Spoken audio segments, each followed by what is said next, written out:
Welcome to Safe Again, a mind-body-soul reset for the phobia tired. Module 2, Fear versus Reality, Identifying Irrational Thoughts and Beliefs. Thank you for being here. We're starting on time. My name's Julie and I'll be leading today's module.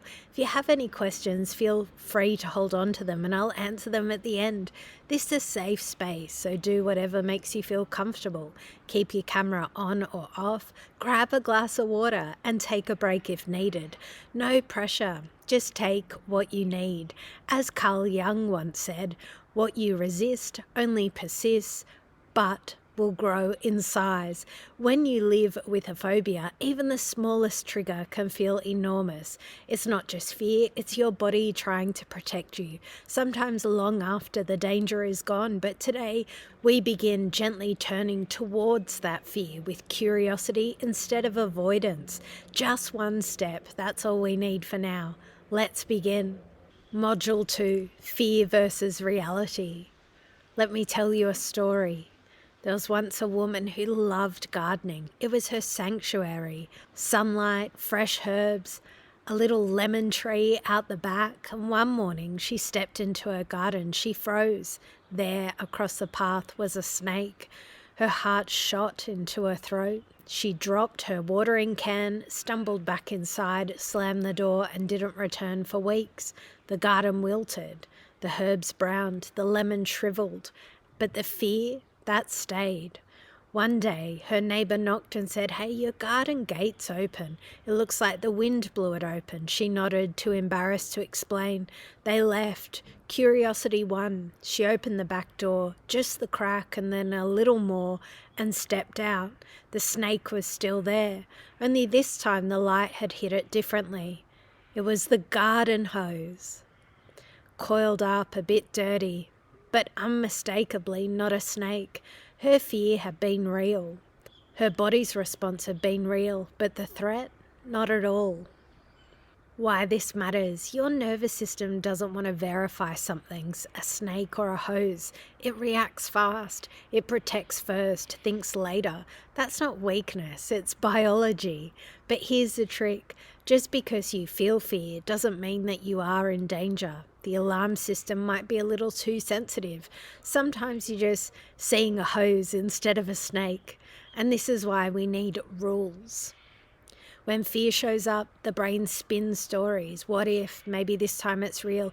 Wants you to avoid, escape, retreat.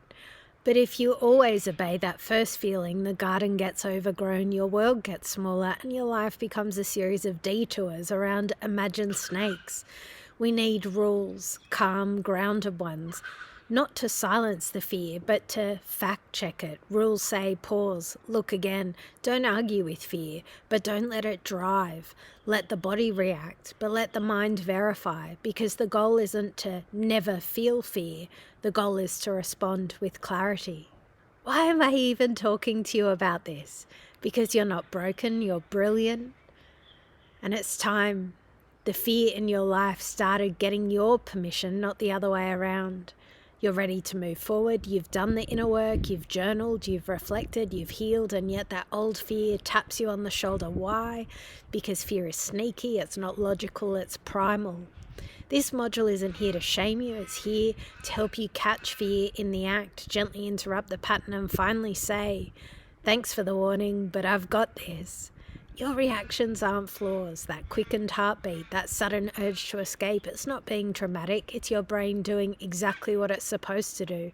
Keep you safe. Only now it's time to update the programming. You're not in danger, you're evolving. And guess what? Evolution is fabulous. You deserve relief. You've outgrown that old fear, but it doesn't know that yet. This part of your journey is about teaching your brain the difference between danger and discomfort, between a hose and a snake. You're not stuck, you're just standing in the space before freedom. And freedom looks good on you. Let's begin.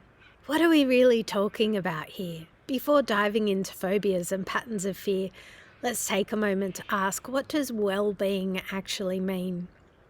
Because if we're honest, the definition keeps shifting. Maybe once it meant avoiding public speaking at all costs because the fear was unbearable. Later, someone told you just face your fear, as if willpower alone could silence a panic response. Then a podcast said cold plunges is the secret. Then your friend suggested you try EMDR, and then your aunt suggested crystals. And suddenly, your healing journey is tangled up in everyone else's definition of bravery. And here's the truth: fear isn't always rational, but it's real to your body, to your nervous system, to your experience. And just because something isn't dangerous doesn't mean that your body won't scream like it is. And that's why we need to slow down and get clear. Not everything that scares you is harmful, and not everything that feels safe is actually serving your healing. Doctors go through years of training and scientific research to understand how fear affects the body. Psychologists spend their careers helping people untangle these loops. If you're curious to read about phobias, one of the best in the world is Dr. Reed Wilson. His books and videos are packed with powerful tools and perspective. You can even find a lot of his free content on YouTube. But even then, remember, online advice isn't always tailored to your needs. What does well-being mean to you in your life right now? And you get to define that. You're allowed to change the definition as you grow. It's easy to get caught up in the noise, everyone's opinion and approach or solution they swear by. One person swears this, another that. Take a moment to tune in to what you're feeling. What true well-being would look like for you right now. Your answer might change as you evolve, and that's perfectly okay. You get to decide what healing, peace, and balance means to you. No one else can do that for you. The question is, what does your well-being look like today? About me, I'm Julie, a certified clinical hypnotherapist, a master practitioner of neuro-linguistic programming, and a life coach. I work with the mind and subconscious to help you unlock your true potential. Let's explore how your subconscious mind runs the show behind the scenes right now without you even thinking about it. Your body's breathing, blinking, not controlling it. It's just happening. And then if we all started focusing obsessively on high-end silk polo shirts and slim-fit chinos or high-top sneakers, guess what? We'll probably all end up buying them. Can't resist those shoes, right? Now imagine if we thought about those things, just those things, 24/7 for an entire year. What would happen? We'd have a wardrobe overflowing with silk polos, like we're prepping for a fashion week. Sounds ridiculous, but that's exactly how your subconscious mind operates.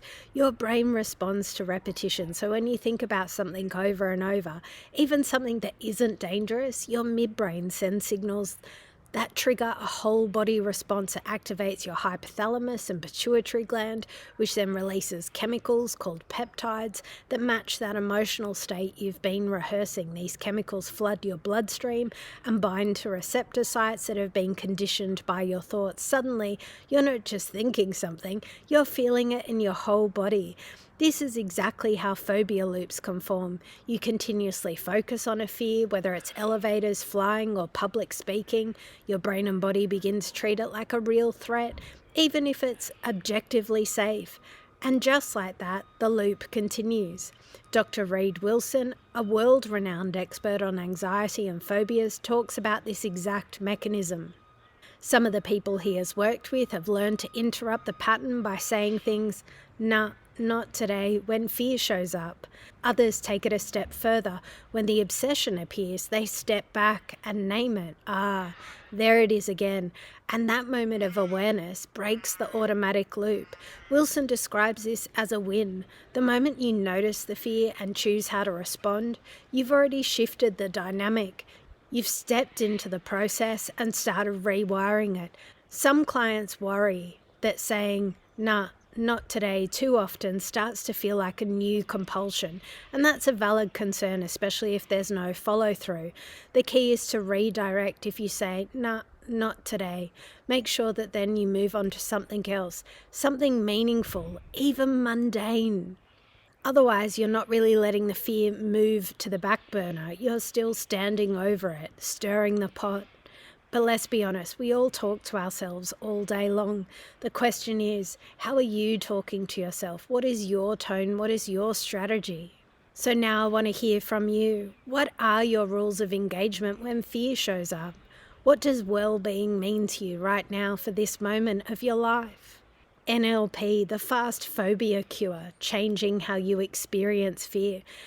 In NLP, we've discovered that when people describe their fears, the images in their minds are often very up close, like a camera zoomed in. These images tend to be bright, moving, accompanied by dramatic sounds or music that wraps around the face. The physical sensations, often deep in the body, either in the pit of the stomach or in the throat, intensifying the emotional experience. On the other hand, when we experience normal dislikes, these images are more distant, far off on the horizon. The images are still, the sounds are light-hearted or even funny, and the feelings are more like a soft shoulder shrug. It's not overwhelming or consuming. The good news is you can change how you experience these feelings, just like you might change the image of something you like. Let's say a piece of candy. You can alter the image in your mind, the body sensations and the sounds, and by doing this, you'll feel differently about it. And that's how NLP practitioners help people quit smoking, lose weight, and overcome other challenges. The process is simple. You begin playing around with images in your mind just for fun, not your phobia yet, until you've had some practice. And you can learn to shift the way how you perceive things in your mind and body, and in time, this can help you change your relationship with fear, stress, and even phobias. With a little practice, you'll be able to use this technique in your spare time to reframe how you're experiencing the world. The inner dialogue of phobia, recognizing unhelpful thought patterns. Your certain thought patterns can make you feel like you're still experiencing the phobia. You might find yourself thinking, it's not spiders, it's silence. If I don't repost a meme, I panic. My brain says if I skip a Trump rally, the deep state wins and I lose everything. Missing one event feels like a national emergency. I know it's irrational, but it feels real. I keep worrying I'll mess up. What if someone sees I didn't post Trump 2024? I only hang out with people who agree with me now. It's safer. Even at dinner or with friends, I'm checking Truth Social. It's always on in the background. Just thinking about not liking a Trump post makes my heart race. How to find the strength you've been looking for. Before we wrap up, I'd love to invite you to a short guided hypnosis session. You don't need to close your eyes unless it feels right. Just allow yourself to tune out the outside world for a moment and gently turn inward. If you're not quite ready for this, then that's completely okay too. Listening with an open heart can still be powerful. This track is called The Bridge Between Fear and Reality. It's designed to softly remind your nervous system that it's okay to relax. You are safe now. Healing is already happening. The future holds light. And if you're in, let's begin. Take a deep breath in and let the air flow, gently filling your lungs, and slowly release. Feel that first wave of calm wash over you. Perfect. And each breath, your body starts to soften, the muscles finding a little more ease.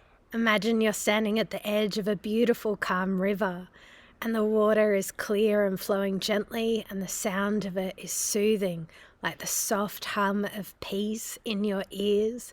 The river represents a boundary between your fear and reality. On one side, there are worries, the irrational beliefs that have built up over time, the what ifs and the I can't do this. These thoughts often feel real, like a heavy fog or clouds at your vision, but the truth is, those thoughts only live in your mind. They don't hold power unless you give them attention. On the other side of the river lives a very different world, a place where you can breathe, relax, and clearly see the truth.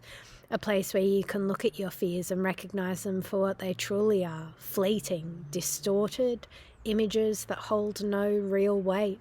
A place where you can stand firm, rooted in the belief that you are safe and the future is yours to shape. Now picture this.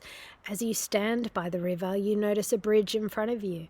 This bridge is strong, sturdy, and welcoming. It's made of soft light, gentle, and unshaken. The bridge represents a connection between your current thoughts and the more grounded, rational perspective you can reach. With each step forward, you feel lighter, as if the weight of your worries is being left behind. There's no need to rush. The bridge doesn't ask you to move quickly. It simply invites you to cross at your own pace, to let go of the fears that once seemed overwhelming. Feel the steady rhythm of your footsteps, each one bringing you closer to understanding. As you walk, you see the irrational beliefs for what they are, thoughts, stories you had once told yourself, not facts. You begin to recognize how phobias distort reality, how they twist the truth into something that doesn't exist. Now let's take a moment to recognize some of those distorted thoughts. You may notice them in the form of overblown worries, catastrophic thinking, or predictions of doom that don't line up with what's actually happening around you. These are the beliefs that shape your phobia, but as you cross the bridge, those beliefs start to lose their grip on you. You are beginning to see clearly. You are beginning to understand. Fear is often a false alarm, not a signal of real danger. It's a reaction to an idea, not an actual threat. You don't have to hold on to these irrational fears any longer. They are not your truth. You have the power to reframe them, to challenge them and replace them with thoughts that serve you better. On the other side of the bridge, feel relief, clarity, and peace. Feel how powerful it is to recognize you are in control of your thoughts. You have the tools to reshape them and move forward with strength. Take a deep breath in. And as you exhale, feel that sense of empowerment filling your body. You are safe. The future is bright and you're walking confidently towards it. Let this healing, this clarity sink in for a moment longer. Know that each time you walk this bridge, you feel more grounded, more secure, and more aligned with your true self. And when you're ready, you can gently bring yourself back to the present moment, carrying this peace with you. Healing is already happening. You are safe now. The future holds light. Thank you for being fully present and opening yourself up today. You may already feel the hypnosis session has gently guided you to a deep inner calm and healing. Having already experienced this shift, we mark the completion of Module 2, Fear versus Reality, Identifying Irrational Thoughts and Beliefs. I'm excited to continue this journey with you, and over the next few days, we'll explore a series of 5 transformative modules designed to deepen your healing and empower you. Module 1, what is this fear? Module 2, fear versus reality. Module 3, facing the fear, gradual exposure and confronting your phobia. Module 4, calm in the storm, managing anxiety and physical reaction. Module 5, rewriting your fear, shifting your imagination from catastrophe to empowerment. Each module builds on the progress we've made today, while you still may carry the subtle echoes of this hypnotic state. Know that these sessions will guide you further into healing, helping you understand, release, and ultimately transform the challenges you face. Thank you for taking this brave step. I look forward to joining you on this continuous journey of growth and empowerment.